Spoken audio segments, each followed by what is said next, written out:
Hi guys, ഈ പുഴയും കടന്ന് പ്രമോ റിവ്യൂവിലേക്ക് എല്ലാവർക്കും സ്വാഗതം.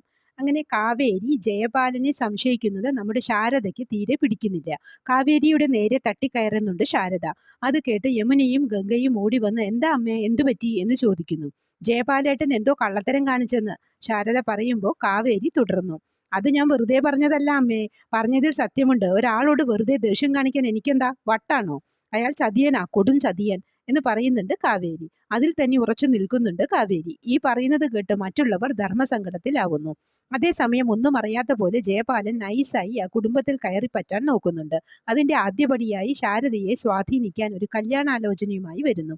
പിന്നീട് കാവേരിയുടെ മനസ്സിലെ വിഷമങ്ങൾ നിവിനോട് പറയുന്നത് ഇങ്ങനെയാണ്. അച്ഛന്റെ ഒരു ഡയറി കിട്ടിയിട്ടുണ്ട്. അതിൽ അച്ഛൻ എഴുതിയിരിക്കുന്ന പല കാര്യങ്ങളും വായിച്ചപ്പോൾ മനസ്സിനാകെ ഒരു വിഷമം. അച്ഛനെ പറ്റി ഇനിയും പല കാര്യങ്ങൾ ഞങ്ങൾ മക്കൾ കണ്ടെത്താനുള്ളതുപോലെ. അത് കേട്ടപ്പോൾ നിവിൻ ചോദിക്കുന്നത് എന്റെ ഹെൽപ്പ് വല്ലതും വേണോ എന്ന്. അതേസമയം ജയപാലൻ വീട്ടിൽ വന്ന് ശാരദയോടും മക്കളോടും സംസാരിക്കുന്നുണ്ട്.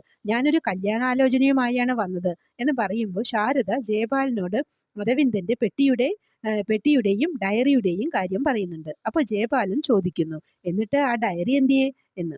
പതുക്കെ എഴുന്നേറ്റ് ചുമരിൽ തൂക്കിയിട്ടിരിക്കുന്ന ജയപാലന്റെയും അരവിന്ദന്റെയും ഫോട്ടോ എടുത്ത് നോക്കുന്നു. മരിക്കുന്നതിന് മുമ്പ് ഈ ഭൂമിയിലെ ചോദ്യങ്ങൾക്കുള്ള മറുപടി കണ്ടെത്താനുള്ള വഴി അച്ഛൻ തന്നെ പറഞ്ഞു തന്നിട്ടുണ്ട് എന്ന് കാവേരി പറയുന്നു. ഫോട്ടോ എടുത്തു നോക്കുമ്പോൾ ശാരദ അത്ഭുതത്തോടെ ജയപാലനെ നോക്കി നിൽക്കുന്നതാണ് പ്രമോവായി കാണിച്ചത്. പ്രമോ ഇഷ്ടമായെങ്കിൽ ലൈക്ക് ചെയ്യാനും ഷെയർ ചെയ്യാനും സപ്പോർട്ട് ചെയ്യാനും സബ്സ്ക്രൈബ് ചെയ്യാനും മറക്കരുത്. അടുത്തൊരു എപ്പിസോഡിന്റെ പ്രമോവുമായി വരുന്നതുവരെ കാത്തിരിക്കുക.